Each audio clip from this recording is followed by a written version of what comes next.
A Comissão de Assuntos Econômicos aqui do Senado Federal se empenha há mais de um ano para fazer uma reforma nas regras do ICMS, o Imposto sobre Circulação de Mercadorias e Serviços. Nós vamos conversar agora com o senador Armando Monteiro. Ele é integrante da Comissão de Assuntos Econômicos aqui do Senado Federal e está diretamente envolvido em projetos que ajudam nessa reformulação do ICMS. Não é isso, senador? É isso. Nós temos uma questão no Brasil. Todos querem mudar o sistema tributário e todos reconhecem que no atual sistema, o ICMS, por ser um imposto de grande importância, só a arrecadação do ICMS representa 7% do PIB. Então, não há como melhorar o sistema tributário sem melhorar esse ambiente do ICMS. E o que é que temos hoje no ICMS? Uma situação caótica, 27 legislações distintas, porque cada estado legisla nessa área, tem uma base de cálculo própria, e para agravar tudo isso, esse sistema tem estimulado a chamada guerra fiscal, que é algo que pode ter até um sentido em algum momento, porque pela ausência de uma política nacional de desenvolvimento regional, os estados tiveram que, por assim dizer, atrair investimentos a qualquer custo. E aí se valeram de renúncias fiscais na área do ICMS, porque o ICMS é de sua própria competência. Mas esse modelo está esgotado. Está esgotado porque os estados mais desenvolvidos passaram também a conceder incentivos. Então, hoje a guerra é, na realidade, um leilão de renúncia de ICMS. O que também acaba prejudicando investimentos em políticas públicas, numa última instância, né? Você lembra muito bem, se considerarmos, por exemplo, em alguns estados que têm se valido mais, têm sido mais agressivos nessa prática, em alguns estados, a renúncia fiscal alcança, pasme, mais de 50% da receita de ICMS do estado. Isso. O que significa dizer que esses estados não têm capacidade ou comprometerão inteiramente no futuro a sua capacidade de investir em infraestrutura, em políticas públicas, em áreas essenciais. Portanto, esse modelo está esgotado. Esse modelo precisa ser definitivamente, a meu ver, nós precisamos desincentivar a guerra fiscal. E esses incentivos fiscais, eles são questionados, inclusive, no STF, não é isso? Esse é um ponto importante. Além de tudo, as empresas que fruem os incentivos estão numa situação de insegurança jurídica, porque o tribunal já tem um entendimento claro de que esses incentivos são inconstitucionais. Foram concedidos à margem do CONFAS, ferindo frontalmente a Lei Complementar número 24. Portanto, essa guerra tem essa outra faceta da absoluta insegurança das empresas, que podem, amanhã, se o tribunal editar, por exemplo, uma súmula vinculante, como se imagina que seja possível, essas empresas podem ser obrigadas a devolver os incentivos que receberam. E aquilo passa a se transformar num passivo das empresas. Imagine o efeito desestruturante que isso produziria em todo o sistema empresarial do país. Ou seja, aí a gente teria os empregos gerados que justificaram essa ação nessa guerra fiscal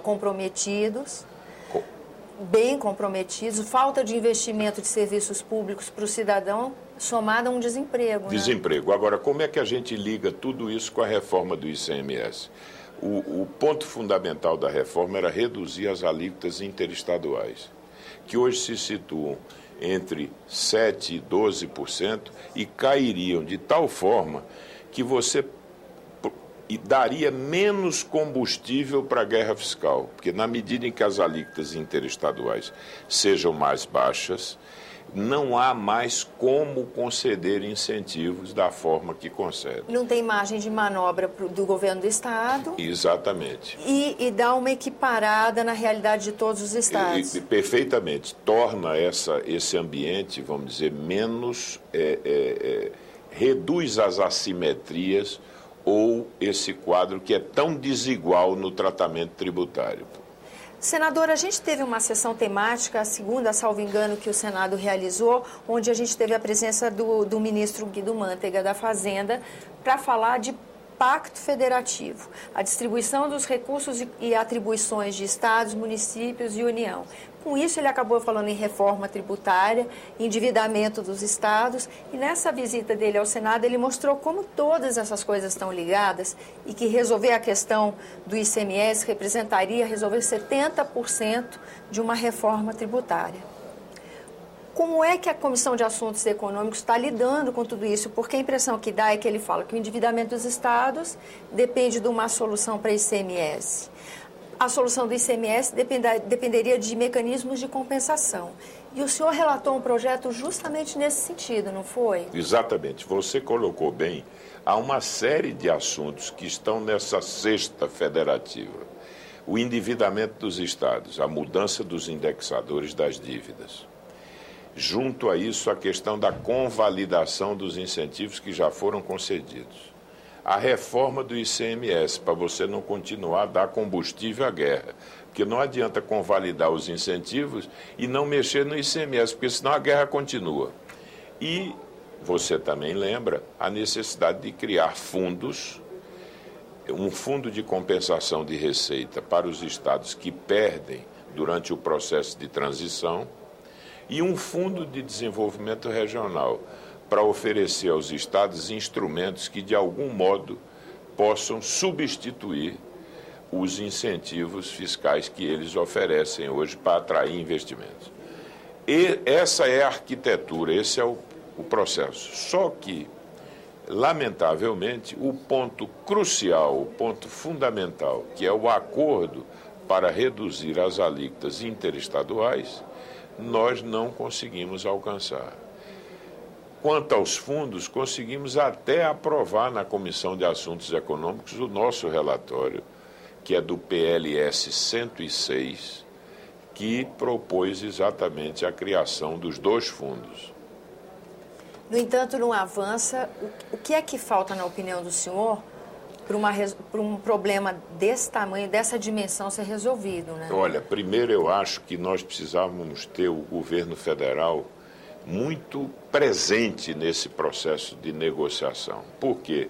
Porque ele é que, de algum modo, pode arbitrar esses conflitos federativos, esses conflitos interregionais, e, de resto, porque ele é que pode oferecer os tais instrumentos compensatórios. Mas, lamentavelmente, quando nós avançamos aqui no processo de construção legislativa, tudo isso coincide com duas questões que, de alguma forma, concorreram hoje para, de certo modo, comprometer o processo. A primeira é a situação de maior constrangimento fiscal do governo federal, porque esse acordo iria impor à União algum ônus fiscal. Por exemplo, os recursos desse fundo de compensação provêm, em grande medida, do governo federal. E o outro elemento é a maior proximidade do calendário eleitoral, as sensibilidades de natureza política que estão presentes nesse processo. Ou seja, a constatação de que alguns estados ainda resistem fortemente e não aderiram efetivamente a esse processo. A resistência, a falta de participação do governo federal nesse momento para arbitrar essa questão é a mesma da resistência dos estados, ele vai perder recurso, a União perde recurso, e daí a dificuldade em ajudar a administrar a questão. Eu acho que sim, quer dizer, a União tinha, e o projeto fundamentalmente foi pensado pela União, foi concebido pela Fazenda, que demonstrou ao longo desse tempo os ganhos que o país teria com essa reforma. Mas o processo foi, de alguma maneira, retardado e alcançou agora, e finalmente nós nos encontramos num momento em que a União e o governo federal se deparam com uma maior limitação na área fiscal. Veja que nós estamos discutindo até o risco de rebaixamento da nota do país, em função dos resultados fiscais. Ou seja, vamos afugentar mais investimento. Redução de superávit primário, né, que nós temos, que foram fruto dessas desonerações que ocorreram.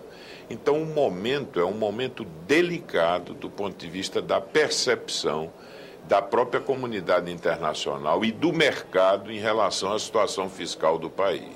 Isso também conspira contra a reforma. E provavelmente uma solução para uma questão dessa complexidade vai vir depois das eleições, a partir de 2015 e um novo governo? Eu digo de forma assim realista, lamentando, porque fizemos um imenso esforço que eu identifico como muito pouco provável a possibilidade de ainda nesse ano legislativo avançarmos. E como o próximo ano é um ano eleitoral, me parece que a reforma do ICMS vai ficar para 2015. E, em contrapartida, o cidadão vê adiado investimentos nas áreas vitais, como saúde, educação, ficam todos comprometidos, né? É verdade. Na realidade, os estados têm hoje uma capacidade limitada de investimento nessas áreas e não há outra saída senão trazer o investimento privado, a poupança privada para essas áreas. Daí a necessidade de estimular as concessões e as PPPs, que foram pensadas exatamente para compensar essa menor capacidade fiscal do Estado brasileiro. Senador, muito obrigada pela sua presença no nosso programa. Eu é que agradeço a você. Obrigado. A você que nos acompanha, muito obrigada pela atenção. Esse é o programa Argumento, eu sou Tânia Horman e você pode participar do nosso trabalho. Envie sugestões ou críticas para 0800 61 2211, ligação gratuita, ou acesse www.senado.leg.br/TV. Até a próxima.